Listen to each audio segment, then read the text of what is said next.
Hey there, welcome back to my YouTube channel. I'm Sonali Singh, a 3D animator in games, and this is a small tips and tricks video which I'll be making more often starting from now. So it'll usually consist of small tips that will be helpful for animators out there, whether it's in Maya or Unreal Engine. In this video, I'll show you a quick and easy way to import a character with multiple outfits and set it up in Unreal Engine with individual skins to use it in real time. Also, don't forget to watch the whole video as I'll be sharing a bonus tip which will help you improve your workflow even more. So let's get started.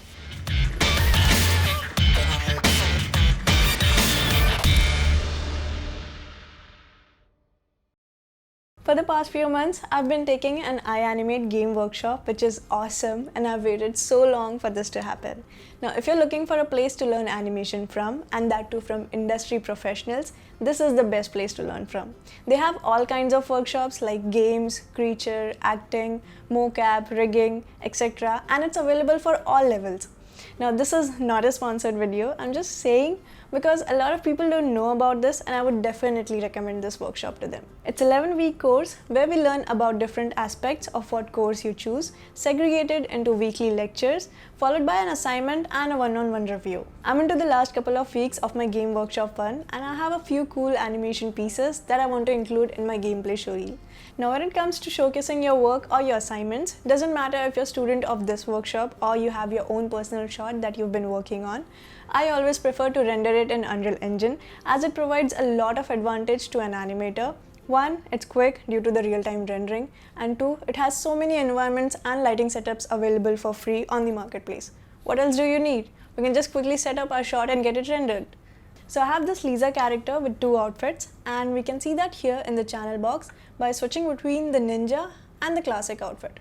So this character, along with many others, will be available to you only if you're a part of this workshop, but there are similar characters who have multiple outfits and you can use this process that I'm going to show you with them. I've exported the whole character from Maya, as you can see SKM Lisa here. Now let's import this in Unreal. Now if you want a detailed video on how to export your characters from Maya and import them into Unreal, you can just let me know in the comment section below and I'll make a separate video on that. Now that I've imported my character, I'll just quickly rename these as per my naming conventions, and to keep it consistent across all the projects, I just follow this common naming convention which you'll find in the sample project.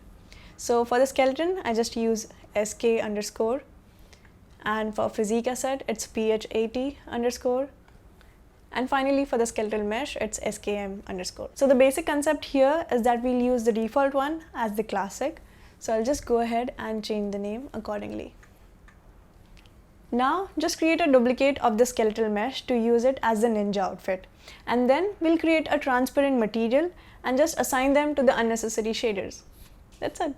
So let's go ahead and create a duplicate of the skeletal mesh, and we'll just rename it as skm underscore Lisa underscore ninja. Now let's just double click and open this to see what are the materials that we don't need for the classic outfit. So if you look here on the left under asset details, we can see all the materials that are being used on our character. Now you can even look at their names here under material slots, which gives you a better understanding about what it is. Now these are the essential ones here like hair, body. So let's just scroll down and look at the ninja outfit that we want to hide. You can see here's the material Lisa body fabric too, and you can highlight this by clicking here or isolate it just to see the body part that is using this particular material. You can also use this feature if your materials are not named properly to identify the shaders corresponding to the body part. So this is the one that we don't need. Now what else? There's a ninja suit and ninja boots. So these are the major three things that we want to get rid of. So let's create our invisible material. So let's go to the content browser, right click and select create material. Now you can name your material whatever you want. I'll just rename it as m underscore invisible. Let's double click and open it. Now don't worry, I am no shader expert. This is going to be something super basic as I like it that way. So if you select your resultant node here in the graph and check under the details panel here on the left, it'll show you all the material or shader settings. Call it whatever you want, it's just the same. So you can change the blend mode of this material to mask. So this enables the opacity mask input in our resultant node here. Now there is also the opacity input which you can use. For that, just change the blend mode to translucent. Now if you're wondering what the difference is, you can just hover your mouse over the inputs and it will tell you what exactly it does. So mask material is either completely visible or completely invisible, and in translucent you get to control the opacity of the material. Now what do we supply to this input here? Now we can provide a texture mask as input if we want to mask out a certain part of the shader, but we want to hide the whole thing. So let's just use a basic float parameter.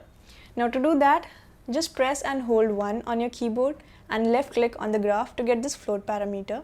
Now make sure the default value is set to 0, as 0 denotes invisible and 1 means opaque.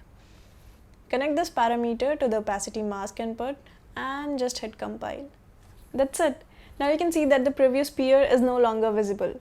So let's go back to a classic skeletal mesh, and we can now replace all the unnecessary materials with this invisible material. To do so, you can just search it here, or you can just select the material in the content browser and come back to the skeletal mesh with the material selected and hit this arrow. So this assigns your selection. Now you can right click on the small preview material and copy paste it on the rest of the materials that you want to hide. That's it, we are done. We now have 2 versions after hiding all the unnecessary materials in the corresponding meshes.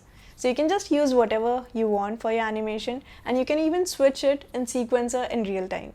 Since we have all that we needed, it's time for a quick bonus tip as promised. Now, if you want to make quick changes to the look of these materials, let's say we want to change the color of our top, you can just double click and open this material that is used for top, and while we press 3 on the keyboard, just left click on the graph to get a vector 3 node, which is used for RGB color. Now select any color that you want and compile to see the changes. Imagine if you needed to change the color again, going to the material and predicting the color is a time-taking process. So what we'll do is just right click on this node and change it to a parameter so that we can manipulate it in real time. I'll show you in a minute how. Just name this parameter color and hit compile. Now click on this lens icon to locate the shader quickly in the content browser. Now we need to make an instance of this material to tweak the parameter that we just created. So just right click on this material and select create material instance. So I'll just add mi for my material instance as the prefix and remove the auto suffix added. That's it, time to see some magic. Now just replace this master material with this instance in the mesh and double click to open it. Now you can see the color property here that we just exposed in the master material. Enable this option, and now if you change the color, you can see it being reflected in real time on your character. Similarly, you can create different instances for various materials like hair, shoes, to have more flexibility on your character's look. Possibilities are endless, so just keep exploring. And if you need more information on UE4 materials, you can just check out the official documentation. I'll leave a link in the description below. So that's it for this first video in this tips and tricks series. If you like this video, please give it a big thumbs up as it really helps me. Also subscribe to my channel if you haven't already. Many of you haven't and I know it. Subscribe, it's free. Also hit the bell icon to get notified on each new uploads, and share this with your animator friends or anybody who might find it useful. Until the next time, see ya!